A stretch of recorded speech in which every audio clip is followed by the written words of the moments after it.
I'm Steve Potter, and this is Cityscape. Well, you might be surprised by the number of locally and nationally successful musicians that have roots in University City. We just spoke to one, Peter Martin. In fact, over one-third of St. Louis Symphony musicians currently live there. Well, our next guest is figuring out why, or trying to, with a fascinating documentary project, Sounding the Chord. Rod Milam grew up in the music programs in the University City School District and now operates his own multimedia production company. Rod Milam, welcome to Cityscape. Thank you very much. I'm glad to be here. And just as a little disclosure, our paths have crossed because we have both worked together both here at KWMU and at KMOX. That's right. We've done both. So we go way back. Michael Silverman's classical jazz quartet, formerly Back to the Future, has 11 number one albums to its credit and an Emmy, I believe. Michael is a pianist. And his brother, Rob, is the group's drummer and also the author of Drum Set 101, which I understand is a bestseller.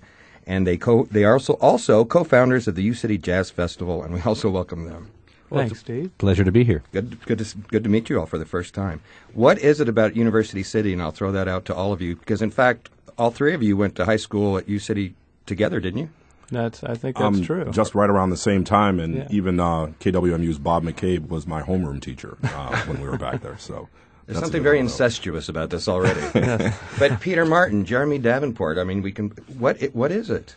Well, that's part of what I'm trying to find with this whole documentary project. I was here in St. Louis until the year 2000, and then I lived in Madrid, I lived in Japan, and I've traveled around the world a little bit. And one thing that people kind of know about St. Louis, if they've heard of it at all, is they'll say jazz, or they'll say music, and they actually attach that, and I think most people find that out.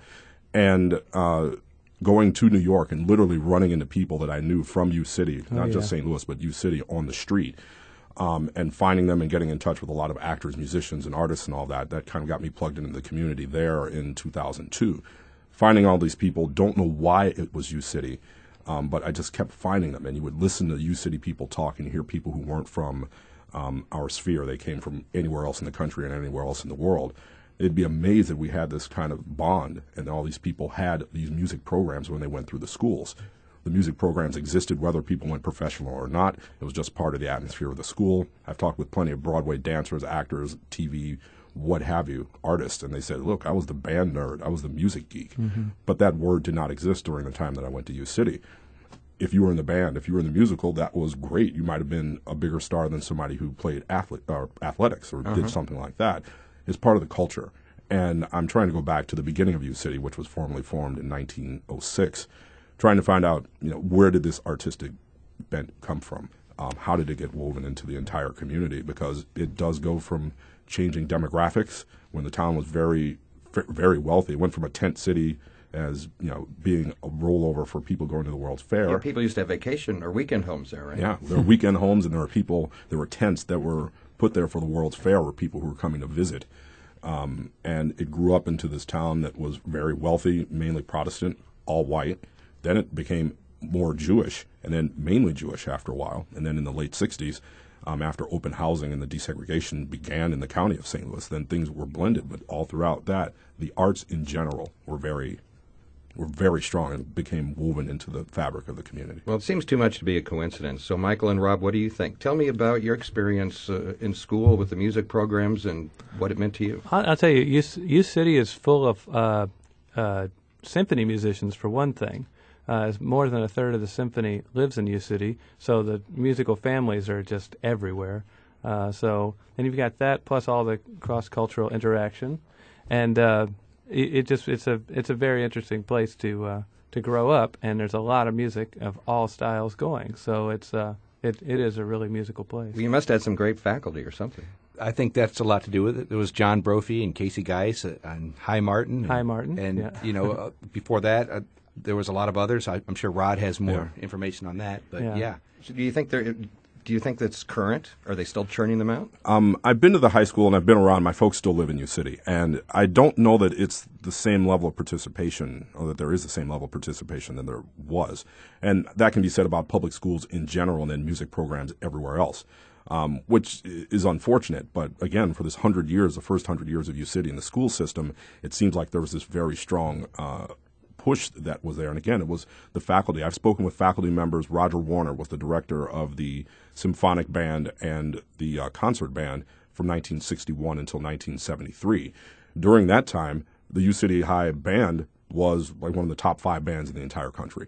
And there are many people who've gone on in classical music circles to this day playing in countries all over the world and cities all over the world. I've spoken to people so far on the phone in 10 different countries who are playing music of all different sorts from all the way back in the 50s, who graduated from the 50s up till today. I'll tell you, though, we've got some great ones coming up now, though. We've got some playing in the U City Jazz Festival that are excellent.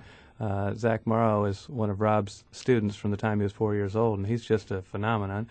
And the guys he plays with are excellent, and they're going to be there. So there is some great talent coming up. Sometimes it's hard to recognize how great it's going to be when they're this young. So I want you to tell us about the festival in just a second. Yeah. But Rod, first, a fascinating project that you're doing, this documentary. It's sort of an ongoing thing. And explain it to me. It's not just that you're going to come out with this documentary film down the road. It's sort of a process that people are involved with now using Facebook and other social media. Right. And you're getting people involved in the process. Right. If it weren't for social media, this project would not exist on the level where it is right now, period. So far, since February, I started shooting and actually shot the first roll of, or the first bit of data in Seattle, Washington, and in Portland, Oregon. The list because is grown that's where from, these artists are living now. Well, no, there are some artists there, but I was going there and I knew that somebody was going to have a live performance. It's Mary Ryle. She's a cellist, and she's played with the Seattle Symphony Orchestra and done a lot of things, and I actually got to record a live performance of her. It grew from a list of about 8 people that I knew fairly well, and now today, because of social media and being able to exchange email, it's up to a list as of last night of 140 different people that I've found in 10 different countries. And I've traveled from Portland, Oregon to Portland, Maine so far and gotten on camera 35 different people who we have. And because of social media, on the website, you're going to actually, there's a test audio podcast that you can download for free if you go to soundingthecord.com. And you can go there and you can listen to bits and pieces of the interviews that we're going to put up, some live performances and music. So you can enjoy it that way. Download it on your iPod. You can watch videos. There are Facebook updates. And I've gotten involved in levels of social media I never thought that I would because people wanted to know, oh, where are you going next? What's going on now? And I'm on Foursquare. So whenever I go somewhere and I'm on a shoot, I'll shoot a picture and people can see it, and people are reminded of all this and during the performances and such. And it's literally an ongoing project. You're still looking for people. I'm still looking for people. This list is growing, and I knew it was going to be big. I knew it was going to be bigger than I thought, and it's grown beyond its wildest dreams. And I still want people. Again, if you go to soundingthecord.com, you can go there and let me know. There's a list of people of those 100. There are 135 up there now, and people will be able to see who we found already. And the list again runs people who've graduated from U City in the art world, run from Tennessee Williams all the way to Nelly and everywhere in between. And I'm finding people in almost every segment of music. And we'll have a link to all that on our website, by the way. Michael and Rob, let's talk a little bit about tomorrow's U City Jazz Festival. It's going to be in Heman Park from 11 in the morning to 7 p.m. And you guys are going to be performing along with Jeannie Trevor and some other people? Exactly. It's going to be a wonderful event. It's in Heman Park in U City, and it's free to the public. That's like Shaftesbury and Midland. Right. Exactly. Right. It kicks off at 11 o'clock with an educational clinic by some WashU faculty and goes all the way till about 7 o'clock with free live jazz all day long. Well, run down the lineup. Well, let's see. The jazz clinic is Bill Lenahan with Kara Baldus on piano and Maurice Carnes on drums. They're at 11 o'clock, and for people who show up, the first 50 to arrive will get a goodie bag with CDs and things from the merchants in the U City Loop. And then at 12 noon, we have Clave Soul, which is a great Latin jazz group. Phil Gomez is the pianist and band leader, and he's fantastic. Then at 1:30, we have a John Coltrane tribute with Maurice Carnes Hip Jazz Quintet, Freddie Washington playing saxophone, P.T.L. Williams playing piano. It's going to be great. And then at 3 o'clock, we've got some of those young players, the U City Young Jazz Lions. That's Zach Morrow and his gang, and they're going to do some great stuff, music by Dave Weckl and others that we love. Let's see, and then an incredible group, Michael Silverman's Classical Jazz Quartet, will take the stage. What we do is we take classical music and turn it into jazz and world rhythms and so on. And and then we've got Jeannie Trevor and Chris Bragg playing saxophone and Willem van Hambrock on bass, and it's just a dynamite group. And Rob, in addition to you and your brother, who are the other two members of your quartet? Well, we have Andrew Driscoll on electric violin and Matt Bollinger on bass. We'll also have Noel Neuenkirk sitting in on percussion, and he's straight in from L.A., so we're really looking forward to having him. Michael, tell us a little bit about your group and your sound. Well, as I was saying, it's sort of classical music, but if you like classical music, you'll kind of hate what we do. That's a nice warning. Yes, I warn you. If you come to hear classical music, you won't get it. Well, then why do you use that word in your group? I'm just kidding. It's the music of Beethoven and Bach and Mozart, but we do all kinds of fun stuff with it. So it's all funky and jazzy and. Well, maybe that's your U-City influence. I almost that's right. It's it's the eclectic thing that U-City. Exactly. Well, I think you have a self-titled CD that came out last year. Yes. Right? And could we hear something from that so we can understand this a little better? Yeah. Absolutely. I think we're going to listen to Jesu, Joy of Man's Desiring by J.S. Bach. Sort of. And that is Michael Silverman's Classical Jazz Quartet, part of the U-City Jazz Festival tomorrow at Heman Park. Nobody's going to hate that. Oh, I was just kidding. I hope they love it. We love it. Rod, talk a little bit more about your project. When do you think you're going to wrap this thing up? Well, in its full form, again, I kind of like to describe this project as ongoing, and the documentary is not just a film that you sit down and you watch, or you sit on TV. You can enjoy this now. There's going to be video, there's audio. It's going to be on the website as we go. I'm looking at actually having a film, though, probably toward the end of next year or the beginning of 2013.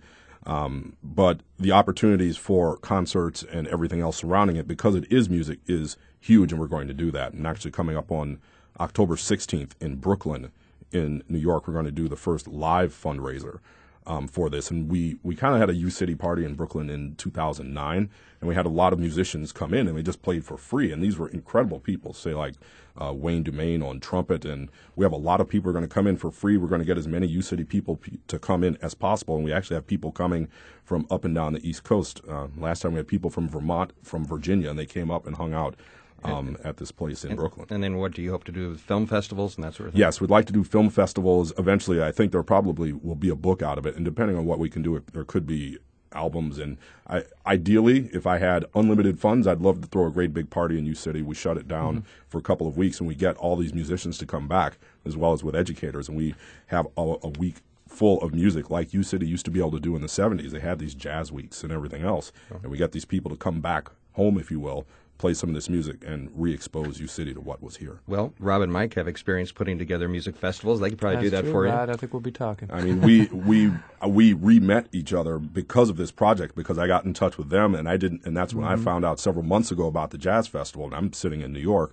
And they said, we're going to have some of the young kids starting. They're going to do it at 11. I said, well, I heard from the school district homecoming's that weekend, so you might want to move them back. So, I mean, again, the way that this is all tying in, and they were completely unrelated. Everything was unrelated before. That's true. But you start finding this U-City thing, and these people are all over the place, and you hit one string, it does kind of ring the chord. That's kind of where the name come from, where everybody starts getting buzzed in, and they check in on and we get in tune, and we're going to make something that's going to be incredible. I really hope that comes out. Anything else that we need to know about the festival as far as being there or admission or anything like that?